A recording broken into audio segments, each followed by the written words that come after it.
Vamos inclinar nossa fronte.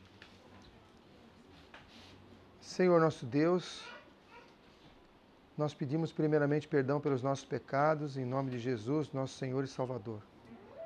E pedimos também o dom do Espírito Santo, para que nos ilumine, a fim de que a Tua palavra e o Teu nome sejam exaltados.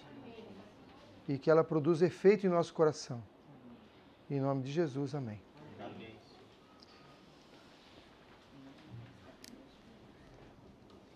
Vou fazer uma pergunta para vocês. Eu gostaria de uma resposta bem objetiva. Para nós, adventistas do sétimo dia, quem vem como ladrão de noite?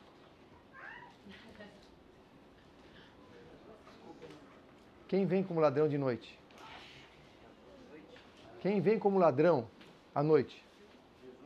Jesus. Ok. Só você que crê assim? Ninguém crê assim. Mais um. Quem vem como ladrão à noite? Jesus. Pois eu também respondi assim. E depois eu fiquei muito feliz de ter entendido que eu não deveria ter respondido assim. Então, não tenho tempo para dissecar muito essa mensagem, mas para nós adventistas, Jesus não vem como ladrão de noite. Ele vem para o ímpio. Ah, sim. Tá? Para nós, Jesus, ele dá muitos sinais. Ele dá uma série de sinais, né? Tem o decreto dominical, tem depois o selamento, depois tem o alto clamor, depois tem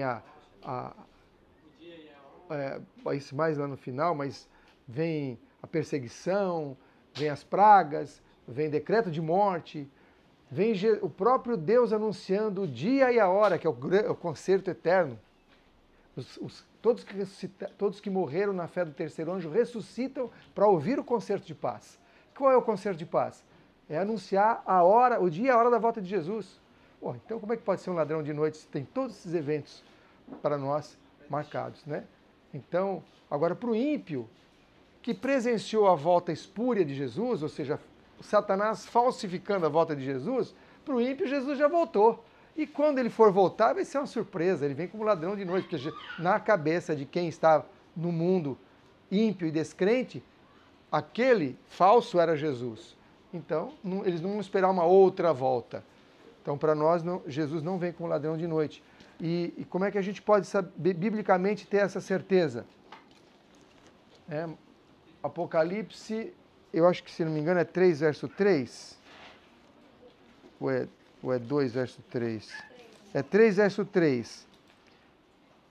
Apocalipse 3, verso 3.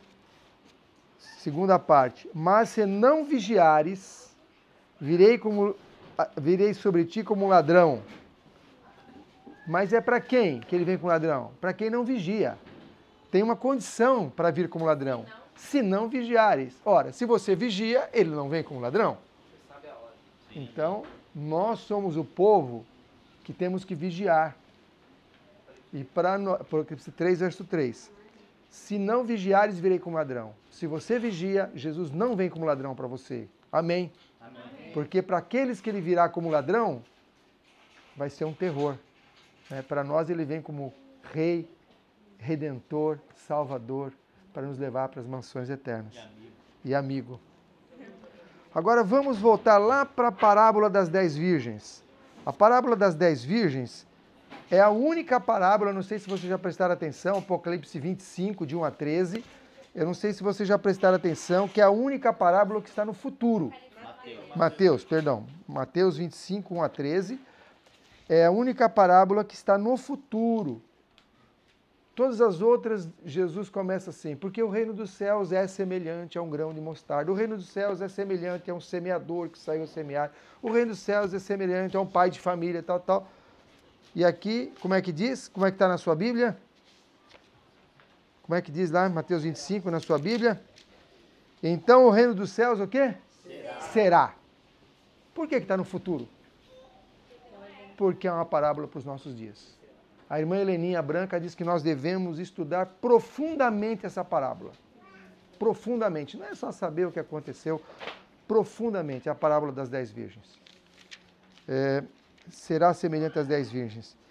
E nós cantamos agora um hino muito interessante, Eis-nos Prontos. E uma vez eu pregando numa igreja lá em Hortolândia, nós cantamos esse hino e depois o assunto foi em Indaiatuba. Aí nós cantamos esse hino e aí o assunto era uma série e justamente aquele dia era dia sobre a reforma de saúde. E algumas pessoas, graças a Deus, abraçaram a reforma de saúde, mas algumas, não, isso eu não deixo. Isso eu não deixo. Tal artigo eu não deixo. Eu já deixei tantas coisas, agora isso eu não deixo. Falei, então, como é que a gente pode cantar Eis-nos prontos a morrer se a gente não está disposto a deixar um artigo de alimentação que é nocivo, até o mundo diz que é nocivo. E nós não estamos dispostos a deixar. Então a gente precisa tirar a folha desse hino, tira, não canta mais esse hino. Porque é uma blasfêmia se a gente cantar um hino a Deus, falando, Senhor, eu estou pronto a morrer. Serei fiel, serei leal, mesmo que seja necessária a morte, mas mudar de lugar eu não mudo, mudar de emprego eu não mudo, deixar de comer isso, não, deixar de me vestir errado assim, não combina. A gente está disposto a morrer e coisas muito menores a gente não está disposto a fazer. Não é consistente. Fica uma incoerência. Aliás, a maior causa de jovens e adolescentes deixarem a igreja adventista é a incoerência dos pais e dos líderes. Eles veem em nós incoerência e abandonam a fé. Porque o mundo é coerente. O mundo é coerente. Eles pregam o mal e vivem o mal. Né? Agora nós não somos muitas vezes coerentes. Mas vamos à parábola das 10 virgens. A parábola das 10 virgens, ela mostra um grupo de pessoas que está dormindo e que se representa toda a igreja.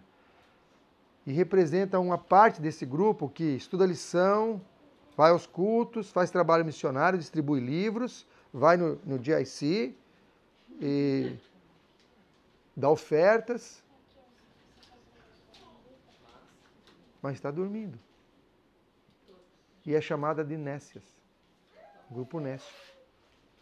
Mas será que esse grupo é o nécio? Antigamente eu achava que essa parábola era o seguinte, 5 eram pessoas que eram rebeldes, fora da igreja, como é que fala? Apostatados. Não, esse é o grupo virgem, significa pureza. É um pessoal que tem a verdadeira doutrina e todas têm luz e todas têm óleo. Ou seja, são pessoas que têm o Espírito Santo, mas são nécias. O que distingue os grupos? O que é nécio? Nécio é louco. Né? Nécio é louco. São as virgens loucas, né? 5 loucas e 5 sábias. O que distingue então esse grupo? Se todas têm o Espírito Santo, a verdade, são puros, todas querem ir para a festa, todas querem encontrar o noivo, elas se preparam para isso, elas estão em direção a isso. Então, aquele grupo que não estuda a lição, não vai à igreja, dorme o sábado inteiro, eu não estou falando esse grupo nem está considerado na parábola. Aqui nós estamos falando do grupo fiel. Fazendo um paralelo com a visão da irmã Heleninha, que ela vê o caminho estreito, o caminho largo. O caminho estreito, o que me impressionou nesse caminho estreito, irmãos, e queira Deus que nós não estejamos nesses grupos, a cada ponto que tem que abandonar algo, fica um grupo junto com as coisas. Entrou aquele grupo, era um pouco já, mas de carruagem, cheio de coisas. Em algum momento não dava para seguir as carruagens mais. Aí tiveram que deixar as carroças com boa parte da bagagem, seguir com os cavalos e pouca bagagem. Só que nesse momento um grupo fica. Nós já entramos no caminho estreito. Agora, sem carruagem não dá para ir. E ficam ali. Nem usufruíram as delícias, entre aspas, momentâneas de uma vida de prazer fútil, estão no caminho estreito, mas não progridem, não vão chegar ao final. Que situação triste. É a situação pior que eu vejo. E dão um mau testemunho ainda. Isso que talvez seja o pior, dá um mau testemunho. Aí você vai seguindo a cada ponto, até o momento que tem que tirar os sapatos e seguir a pé, algum grupo fica, olha, já deixei tanta coisa, mas o sapato eu não deixo. E se a gente colocar isso na nossa vida, o que é que nós estamos negando de deixar para continuar o caminho? Nós já deixamos nós já guardamos o sábado, nós já aceitamos uma série de coisas, mas esse detalhe, isso para mim não dá, isso é difícil, para mim é difícil. Então, a mensagem de Deus é uma mensagem completa. E aquele que começou a obra em nós há de terminá-la. Amém. Então, há poder para isso. Não depende da nossa força, da nossa fraqueza, porque Deus dá força. Ele dá o poder para a gente chegar até o fim do caminho. E como disse o irmão que falou, você que falou, me parece, que as marcas de sangue na parede prova que alguém já passou por lá. Jesus já abriu o caminho, provando que é possível completar a jornada.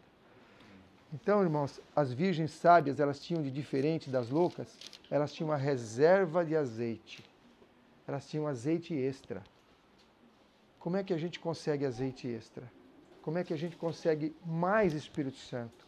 Mais poder do Espírito? E aí eu queria exemplificar com Atos 16. Atos 16 conta a história do meu amigo Paulinho e o Silas. Paulinho é um personagem intrigante, um sujeito erudito, rico, status excelente, que disse assim, olha, tudo aquilo para mim, tudo aquilo que tinha valor para mim, ele era futuro membro do Sinédrio. Não vou explicar aqui como era o Sinédrio, mas ele era o suplente de Gamaliel.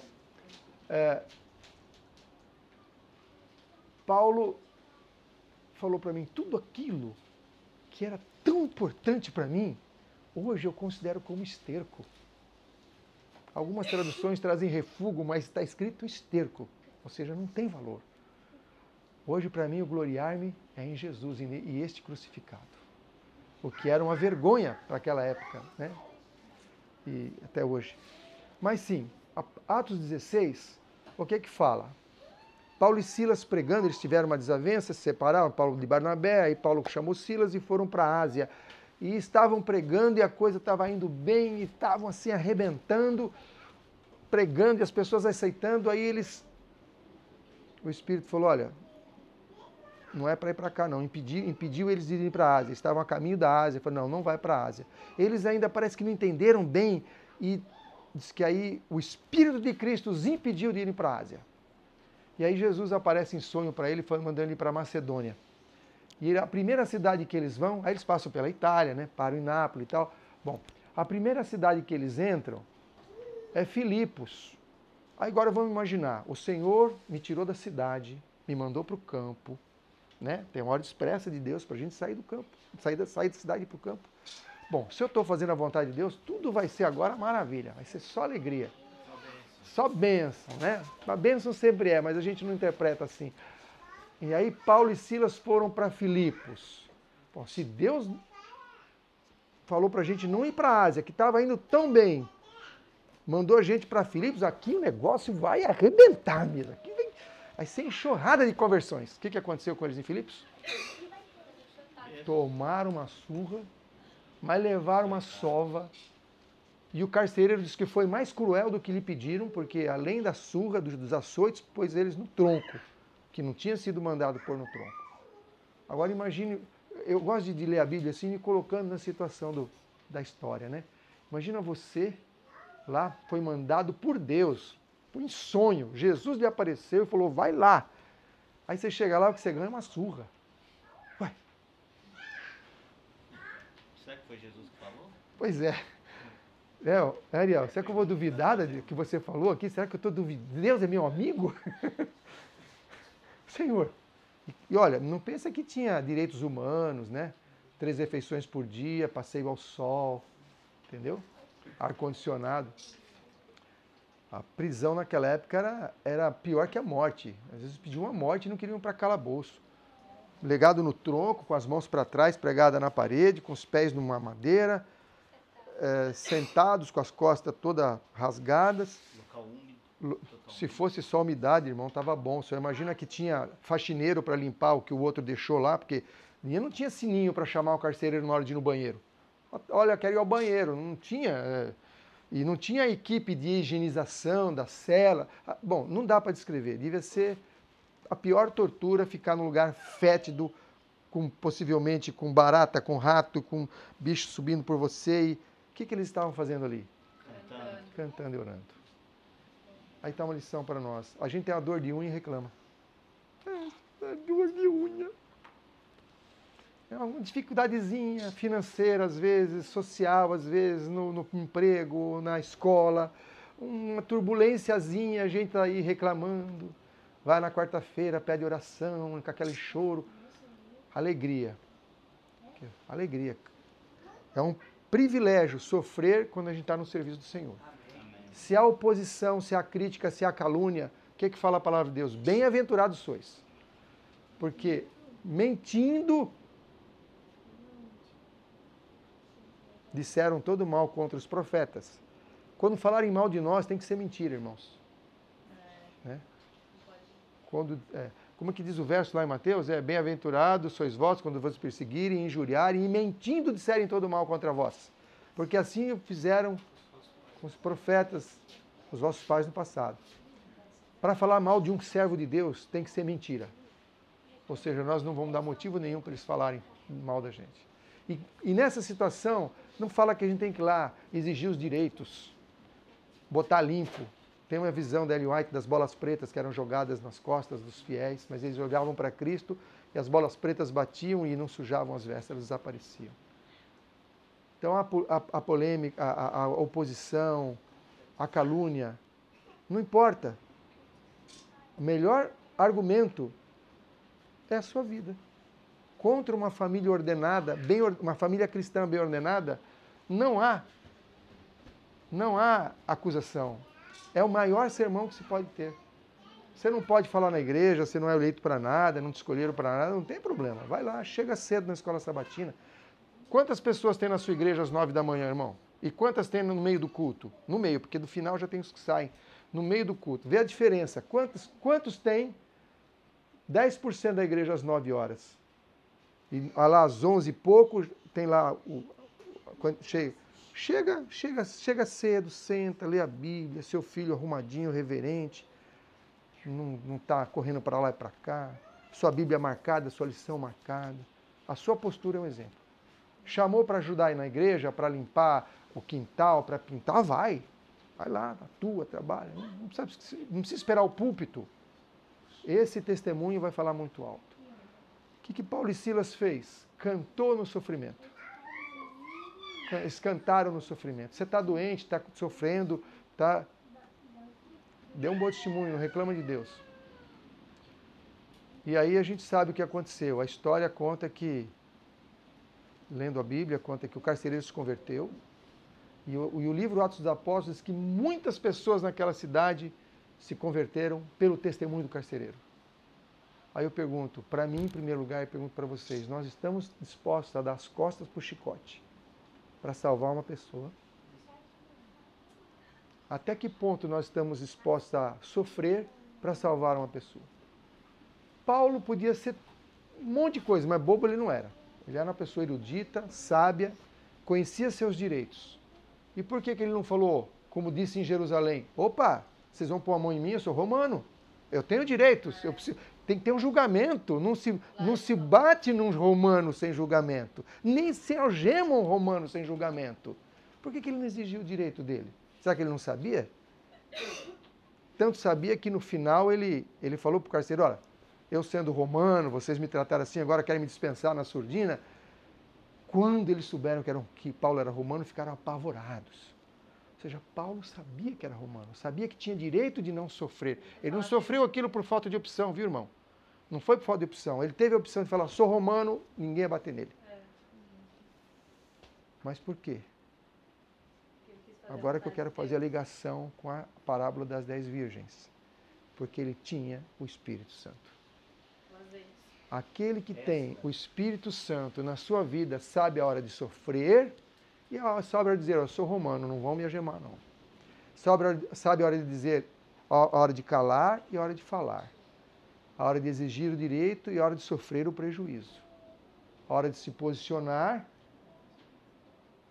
a respeito do pecado, tocando a trombeta em Sião, e a hora de ficar mudo, que nem Jesus, diante de Pilatos.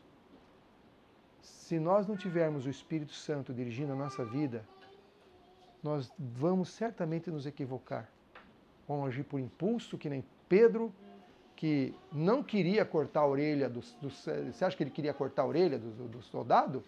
Aí ele mirou, foi na cabeça. É que o cara tirou a cabeça assim e pegou a orelha. A gente vai agir por impulso, a gente vai fazer declarações, Senhor, se precisa eu vou à morte contigo. Aí nega diante de um empregado. Então, a gente precisa, irmãos, suplicar pelo Espírito Santo. Eu fiquei muito feliz aqui de ver que esse grupo, pelas perspectivas, está buscando o batismo do Espírito Santo.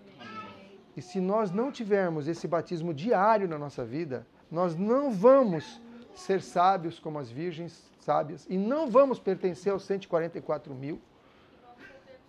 E nós vamos cair no engano. Porque se possível for, enganaria até os escolhidos. Para nós, irmãos, o que vem como ladrão é o selamento. O selamento vem como ladrão.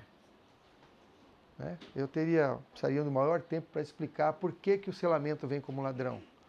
Mas só um verso, Oséias 6, verso 3, se não me falha a memória. Oséias 6, verso 3, tem vários textos do Espírito de Profecia que fala isso, viu, irmãos? Sobre a outra vinda do Espírito Santo, que ele veio uma vez no Pentecostes e virá uma outra vez, agora no alto clamor, mas ele só virá sobre os selados. E os selados serão aqueles que têm um caráter puro, aperfeiçoado. O selamento não será colocado sobre alguém de caráter imperfeito ou impuro. Tem vários textos de profecia que dizem isso. A chuva temporã, que é a época de aperfeiçoamento do caráter. A chuva serôdia é só para dar poder para pregar. Ao que já está com grão na espiga. A chuva temporã não colocará grão na espiga. O que é isso? Ela não vai aperfeiçoar seu caráter. O caráter já está aperfeiçoado pelas gotinhas da chuva temporã, que é o nosso dia a dia. É o dia a dia. Quando vier a chuva serôdia, ela virá sobre os selados. E virá para dar poder para a pregação do Evangelho como nunca teve. 10 vezes maior do que no Pentecostes.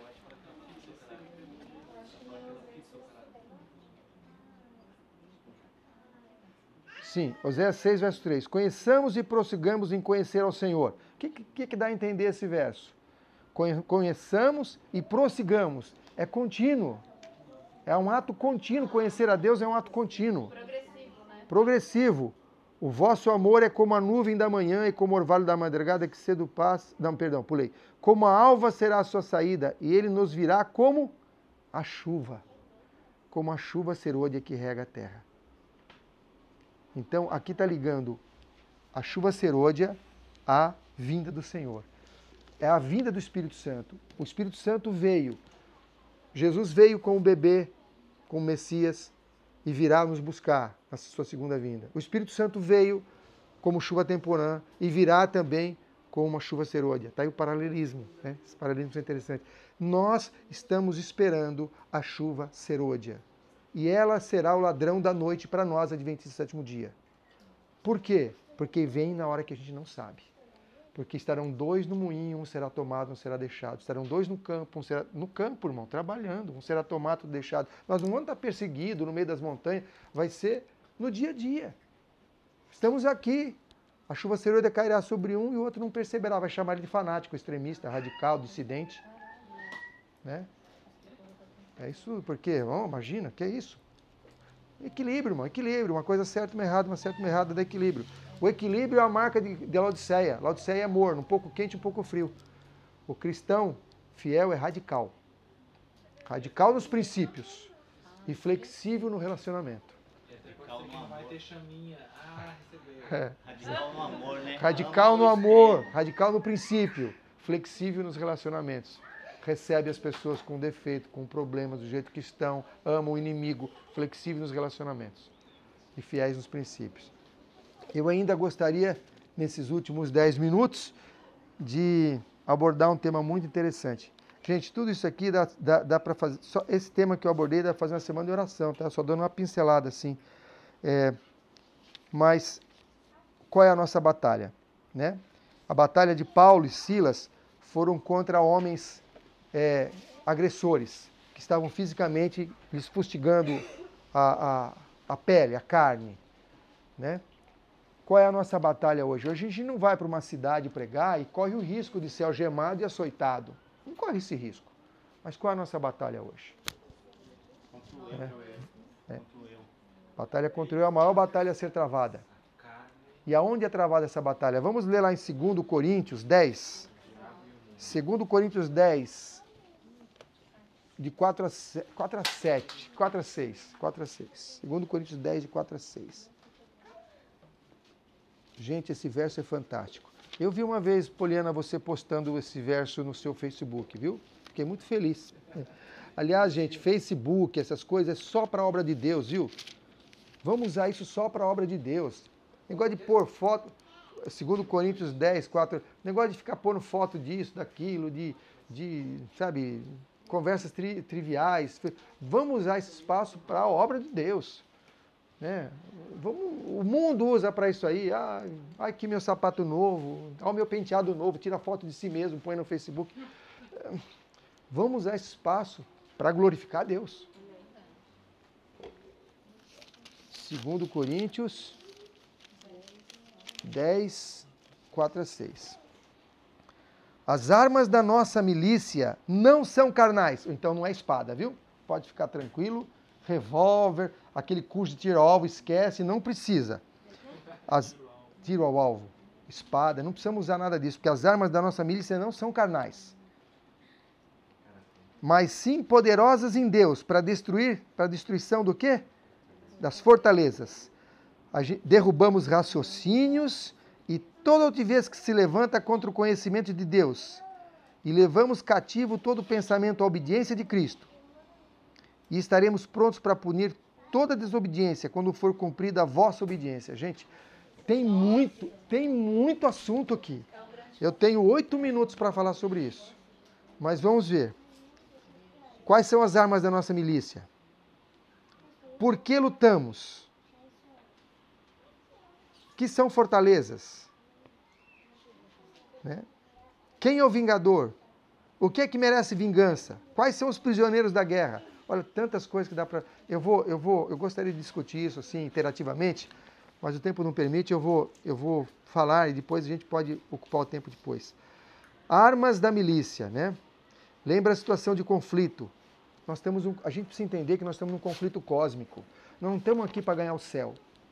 É legal esse negócio de falar do céu, ruas de ouro, casas de marfim, mas isso é muito pouco para manter alguém na igreja. Talvez para chamar alguém vale, mas depois que você aceita, porque é uma coisa que está lá no futuro, e a minha batalha é no presente, aí chega o chocolate, aí eu falo assim, eu vou pôr a rua de ouro aqui um pouquinho, como chocolate, eu peço perdão, pego a rua de ouro de novo. Eu falei do chocolate, mas pode ser qualquer coisa, pode ser a crítica, pode ser o trabalho em excesso, pode ser um lucro que você não deveria ter, mas enganou o outro e conseguiu, vender um carro ruim como se fosse bom, qualquer coisa. A gente põe a rua de ouro lá no cantinho e faz o que tem que fazer aqui do jeito que a gente quer, depois a gente vai lá e pega a rua de ouro de novo, porque ela está lá no futuro, a gente pode pedir perdão para Deus. Gente, isso aí sabe o que é? Isso aí é teoria católica, do confessar. Vai lá, confessa e está absolvido, não tem mudança de vida, não tem mudança de coração. O amor de Deus é imenso, Ele perdoa seus pecados, certo? É metade da verdade. E o fruto do arrependimento? É metade da verdade, porque Ele perdoa e transforma. E isso então é zombaria de Deus. É zombaria de Deus. A vida do cristão não é gangorra. Peca, pede perdão, peca, pede perdão. A vida do cristão é uma escada. Peca, pede perdão e evolui. Peca, pede perdão e cresce. Peca, pede perdão e sobe. Pode cair? Pode, eventualmente cair, mas vai subir de novo. Porque nós temos um advogado junto ao Pai que é fiel e justo. Mas como você peca, pede perdão e peca, pede perdão de novo? Porque a luz vai aumentando. A luz vai aumentando. Eu contava piadas. As pessoas que me conhecem sabem que eu era piadista profissional. Eu só não ganhava por isso, mas atuava como profissional. Tinha 5 horas de piadas inéditas, assim, sem repetir. Aí um dia eu entendi, lendo testemunhos para a igreja, que contar piadas ofendia a Cristo. Piadas, anedotas ofende a Cristo. Falei, qualquer piada é frívola. Não tem piada limpa. Eu achava que tinha piada limpa. Qualquer piada denigre alguém. Ou denigre a loira, ou denigre o português, ou denigre o italiano, ou denigre o polonês, ou denigre o homossexual. A piada denigre alguém. o burro, ou, entendeu? Bom, qualquer piada é ruim. E mesmo que ela seja a mais light possível, é frívola. Não eleva, não edifica. Põe. Nós estamos na presença de Deus. Você não vai ficar na presença do rei fazendo piadinha. Exatamente. Aí, quando eu tirei as piadas, e foi uma luta, para você pode ser que não seja, mas eu tinha muita popularidade por isso. Eu não tinha uma festa que eu não era convidado. Entendeu? As pessoas mudavam a agenda da festa pela minha agenda. E, bom, passado essa vitória dada por Deus, pela graça de Cristo, para a honra e louvor do seu nome, foi um outro patamar. E agora? Bom, agora não conta mais piada, mas fala o quê? Critica os irmãos, critica o sermão do pastor na mesa da refeição, na frente dos filhos. Entendeu? Aí é uma outra luta. E passada essa, tem uma outra luta. E hoje tem uma outra luta. Deus dá a luz à medida que você vai Sim. vai fazendo aquilo, ele vai te dando mais e mais. Isso, Jesus falou assim, muito tenho para vos falar, mas não posso falar agora. Por que Jesus não podia falar agora? Ele estava com pressa? Não, porque eles não tinham condição de entender. Jesus quer operar em nós uma revolução, uma total mudança na nossa vida, mas tem que ser parcial, irmão. Você não consegue fazer uma cirurgia e fazer transplante do coração, pulmão, fígado, baço ou esôfago, você morre. O médico faz uma de cada vez se precisa. Eu tenho um amigo que se acidentou, ele fez 17 cirurgias, vai ter que fazer uma por vez. Se ele fosse operar tudo no mesmo dia, ele morria. Então é a mesma coisa, Deus quer operar em nós dia a dia, de glória em glória. Como é que ele fala que ele vai nos transformar? De glória em glória. Essa é a escada do cristão, não é a tal da gangorra. E a gente está vivendo, irmãos, como se fosse gangorra. Não tem problema, pode pecar, Jesus, a graça te basta. A graça basta, mas a graça é para perdoar e transformar. Senão a gente zomba de Deus. E aqui, continuando, que fortalezas nós vamos destruir? Conselhos e altivez contra o conhecimento de Deus. E como tem conselho e altivez contra o conhecimento de Deus? Recentemente, bom, deixa eu falar.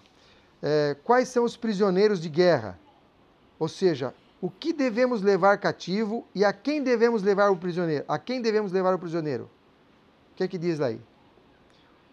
O que devemos levar cativo? O entendimento. Levar cativo a quem? A obediência de Cristo.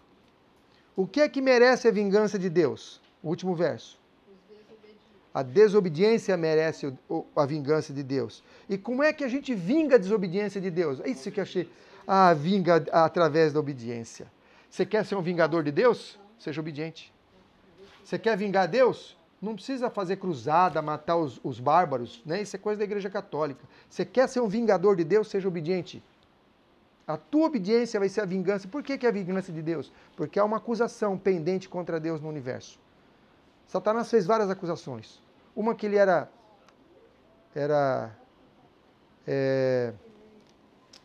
egoísta, que Deus queria glória só para si. E os anjos, até a cruz do Calvário, eles ainda tinham dúvidas a respeito do plano de Satanás. Sabiam disso?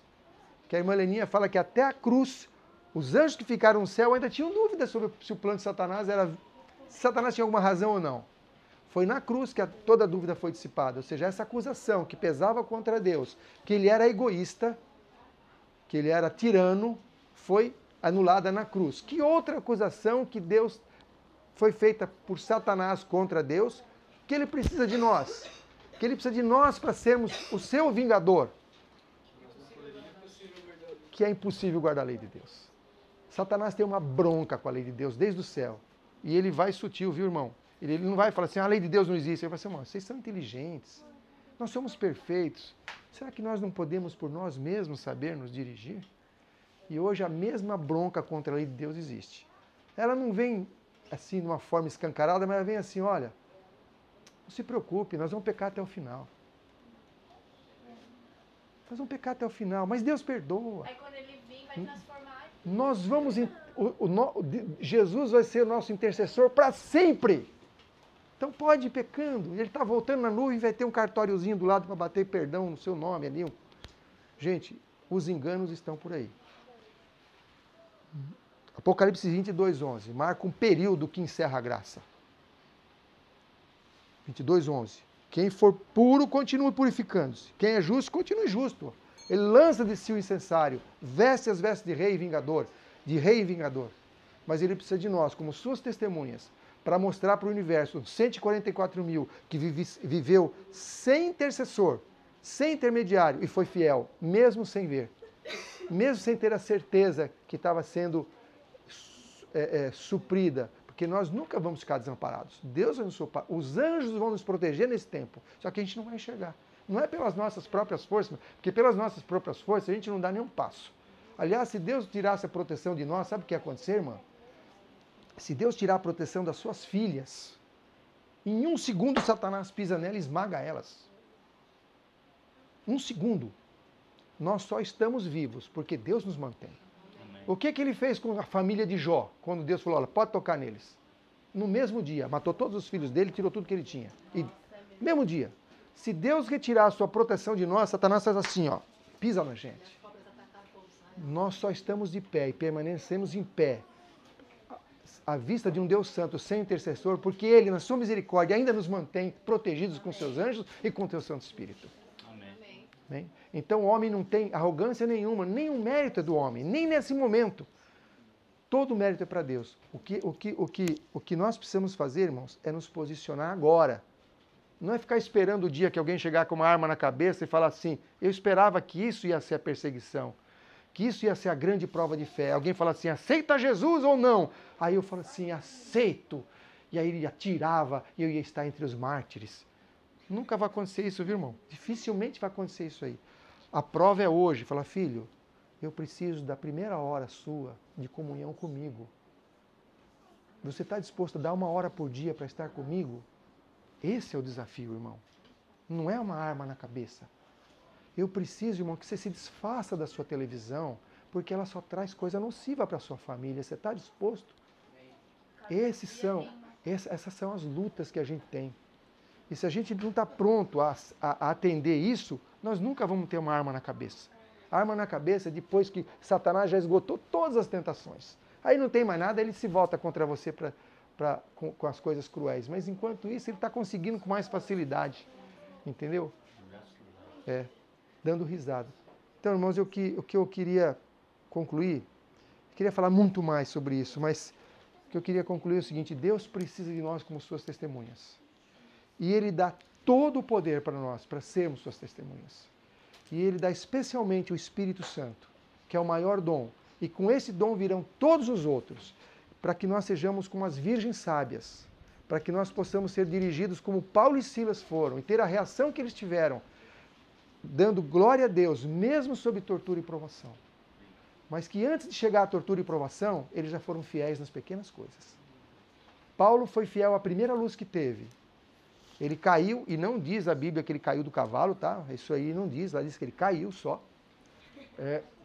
A gente diz que ele caiu do cavalo, mas não está escrito isso. Ele caiu, e a primeira voz que ele ouviu, ele atendeu. Que nós possamos atender a cada voz do Espírito Santo falando na nossa mente. Este é o caminho, andai nele. E não nos desviemos nem para a direita e nem para a esquerda.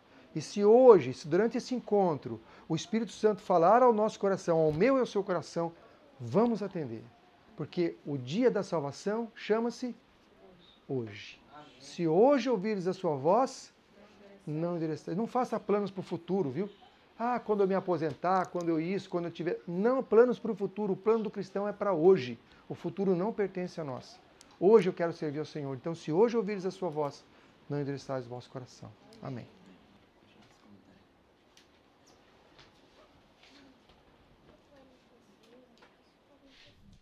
Só para complementar isso aí, eu pensei numa questão de teste, né? Ninguém começa no teste mais difícil tendo falhado nos outros. Por exemplo, se você falhou no teste de soma, divisão, multiplicação, teste de raiz quadrada, teste de tabuada, não faz sentido você falar, não, mas quando chegar no teste de cálculo diferencial, aí eu vou bem. Ou seja, a gente fala em todas essas coisas simples da vida e fala, não, mas quando vier a ameaça de morte, aí eu acho que eu acerto. Aí eu não nego meu Deus. Mas nas coisas pequenas eu nego. A pessoa nunca vai passar o cálculo cálculo diferencial se não sabe nem tabuada, nem multiplicação. Então, é uma ilusão jogar lá pra frente a nossa vitória, e falar, quando vier o teste mais difícil possível, aí eu vou acertar. Mas por enquanto, deixa eu viver minha vidinha de erro, de falha. As pessoas, em geral, e eu me incluo nelas, há um tempo atrás, eu estava esperando o decreto dominical para me preparar. Quando chegar o decreto dominical, aí sim eu vou mudar para o campo, eu vou fazer reforma de saúde, eu vou pregar o evangelho, eu vou empregar meus recursos na pregação do evangelho, porque aí chegou a hora. Quando chegar esse momento, não tem mais graça para adventista, a graça é para os de fora. O tempo de graça se encerra para o adventista. No decreto dominical não tem mais graça para a igreja adventista. É um tempo extra para os de fora. Os adventistas já estarão selados. O decreto dominical é uma forma de impedir um grupo que foi selado de pregar, porque Satanás não é bobo. Ele vai pôr o decreto dominical para toda a igreja se preparar? Ele gosta dessa mornidão mesmo que está aí. E vai levando, e vai introduzindo o mundanismo na igreja, e música espúria, alimentação do mundo, vestimento do mundo, hábitos do mundo, e torcida para time de futebol igualzinho, todo mundo, filmes do mundo, e é isso que ele quer. Mundanismo na igreja. Você acha que ele vai mandar um decreto dominical para todo mundo acordar? Por ter um grupo que acordou, por ter um grupo que recebeu o Espírito Santo e que está disposto a pregar, fala, não tem mais jeito, eu vou tentar segurar esse grupo de uma forma radical, aí dá o decreto dominical e aí desperta os outros a respeito do sábado. Mas não haverá tempo extra para nós. Quem está esperando o decreto dominical, dos adventistas não vai ter tempo extra.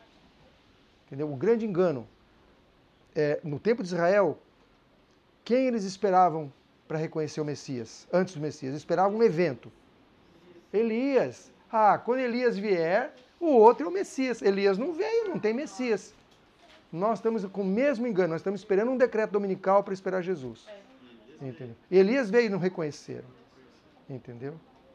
E a gente está esperando tudo, irmãos, que nos leva a uma data futura para esperar, para iniciar um preparo ou para anteceder um evento, não vem de Deus. Não tem mais tempo marcado depois de 1844. Vou te falar sobre o selamento, né? Que o selamento, sim, que seria para nós um momento como se fosse a vinda de um ladrão, né? Mas você havia dito no aspecto que você falou esse assunto, era com referência a nós não sabermos quando o nosso nome estaria sendo passado. Exatamente. Exatamente. Aspecto, a gente não sabe na hora que o nosso nome será passado. Ou seja, por isso, da vinda como ladrão para cá. Isso. Ezequiel 9. O anjo que vai assinalar. Quando ele vai passar por você? A gente não sabe. Ele vai assinalar e vai passar. Se você passou e não recebeu o selo, ele não volta para reassinalar. E vai começar pela casa de Deus e pelos mais velhos. E triste aquela visão de Ezequiel 9, irmão. É muito triste. Porque só o profeta ficou no templo. Todos morreram. Ele falou, Senhor, vão morrer todos. Ele ficou desesperado. Os não assinalados serão a maioria. E Hebreus 9, 27 diz o quê? Mesmo que os filhos de Israel sejam como a areia do mar. Romanos 9, 27. Mesmo que os filhos de Israel sejam como a areia do mar, só o remanescente será salvo. Só um restinho será salvo. É lamentável que isso aconteça. Mas isso dá para a gente abrir os olhos e pensar assim, se eu estou com a maioria, abre um sinal de alerta. Como é que está a maioria do povo de Deus? Eu estou falando do povo de Israel. Como é que está a maioria hoje? Se a maioria está assim, acende uma luzinha, porque é a minoria que será o selado remanescente. Eu gostaria de ler uma parte de Ellen White aqui falando em Testemunhos para Ministros, falando sobre o óleo das 10 virgens. Fala, o óleo é a justiça de Cristo, representa o caráter, e o caráter é intransferível. E, em outra parte ela fala que representa o caráter imprimido pelo poder do Espírito Santo no coração, né? Então tem essa dimensão também. Outro comentário que eu queria fazer é com respeito a esse vindicar o nome de Deus. O tio David Gates tem uma explicação assim, ó. Se a esposa dele falar que ele é mau, que ele bate nele e tudo, mas só que se ele mesmo se defender e falar, não é verdade, vai ter muito peso? Porque ele quer se defender, claro, é uma coisa ruim. Tem que ter um terceiro partido para defender ele, para falar assim, os filhos, por exemplo. Não, ele sempre é bondoso em casa, acho que minha mãe está um pouquinho alterada hoje, aconteceu uma coisa lá, mas meu pai é muito bondoso, sabe? Então nós teremos essa terceira voz para falar como Deus é. Porque se Deus falar, olha, eu sou misericordioso, bondoso, até pode falar, mas o que vai realmente convencer os mundos e dar o selo final é o testemunho nosso, né, para os mundos. Alguém mais quer comentar alguma coisa? Eu acredito que nós temos que permitir, né, com que Deus nos defenda. Não tentar nós nos defendermos quando nos acusarem, né? Porque o que aconteceu com Moisés? Quando Miriam e Arão acusaram ele não falou nada, ele ficou quieto. Deus defendeu ele. E Daniel, quando foi lançado na cova dos leões, ele podia ter falado com o rei: poxa, rei, o senhor vai fazer isso comigo? Eu não fiz nada demais, não fiz nada de errado. Para ser lançado na cova dos leões, o rei era amigo dele e o rei não pôde impedir. Mas quem que salvou ele, quem que mostrou para todo mundo que ele estava certo? Deus. Então ele falou assim: não, eu não tô culpada, eu não tenho que me defender. Tem que deixar que Deus me defenda. Então nosso papel não é abrir nossa boca para tentar nos defender quando nos acusarem, mas é simplesmente deixar que Deus nos defenda, assim como ele fez com Daniel, com Elias, Moisés e muitos outros, né? E a história se repete hoje para nós também. E lembrando que Deus não precisa de ninguém para concluir a sua obra. Ele nos dá esse privilégio. Mas ele não precisa. Na época de Israel, um povo poderia ter se levantado ali diante da estátua. Imagina um povo inteiro em pé. Que impacto que seria no mundo. Mas eu imagino que muitas reuniões tiveram, porque aquilo não foi de uma hora para outra, até construir a estátua e convidar todo mundo, passaram-se meses. Possivelmente a decisão institucional ali foi que não deveriam morrer como o povo. Imagina só, a luz ia cessar no mundo. Mas onde nós não vemos uma solução, Deus tem 1000. E quando Deus não pôde agir pelo povo, ele agiu pelo indivíduo. 3 pessoas ficaram em pé e o mundo inteiro recebeu a mensagem. Então a gente não tem que ficar esperando movimentos coletivos. A gente tem que fazer a obra de Deus que ele deu a nós como indivíduos. É óbvio, a gente tem que estar na igreja e perseverar na igreja, porque diz que temos que estar na congregação, congregar-nos quanto mais vai chegando aquele dia, tem que apoiar os projetos da igreja, mas lembrar que a missão é individual. Nós vamos comparecer individualmente diante do tribunal de Cristo. E vai ser requerido de cada um de nós o que nós fizemos pela causa. Então, não deixar a cargo da igreja fazer os projetos, fazer os planos e achar que a direção da igreja que vai terminar a obra. Não. Eu tenho o compromisso individual de fazer o que Deus me pede. Apoiar a igreja, sem dúvida, mas eu tenho um compromisso individual. Esse compromisso começa em família. Esse compromisso é a família, primeiro consigo mesmo, depois com os filhos. O seu maior ministério é com o filho, com a esposa, com os filhos. Esse é o maior ministério que pode ter. Entendeu? Vamos orar, então?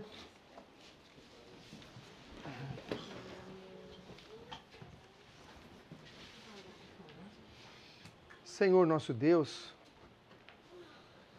estamos de joelhos diante de Ti porque reconhecemos que Tu és o nosso Deus, o único Deus, digno de adoração e louvor. Te louvamos, Senhor, porque temos certeza do Teu amor, porque enviaste Teu Filho a este mundo, que assumiu a nossa culpa e nos deu o exemplo de como vivermos aqui em obediência a Ti. Senhor, Te agradecemos pelo ministério incansável dos anjos, que nos protege a cada instante. E Te agradecemos pelo dom inefável do Espírito Santo, que nos ministra a graça de Cristo, imprime no nosso coração a Tua lei, na nossa mente a Tua vontade. Suplicamos, Senhor, que nos prepare para os dias finais desse mundo. Que possamos, a partir de hoje, a partir de agora, aceitar a Tua voz e a Tua mensagem e colocá-la em prática sem demora. Ajuda-nos, Senhor, a enxergarmos a Tua vontade, a fazermos clara distinção entre o certo e o errado e termos o desejo de fazermos o certo, custe o que custar. Amém. Que a nossa obediência seja incondicional. Amém. E que a nossa submissão a Ti seja total, Senhor. Amém. Pai querido, peço em nome de cada um aqui presente o batismo do Espírito Santo. Amém. Que o Senhor derrame Teu Espírito sobre nós. Em nome do Senhor Jesus. Amém.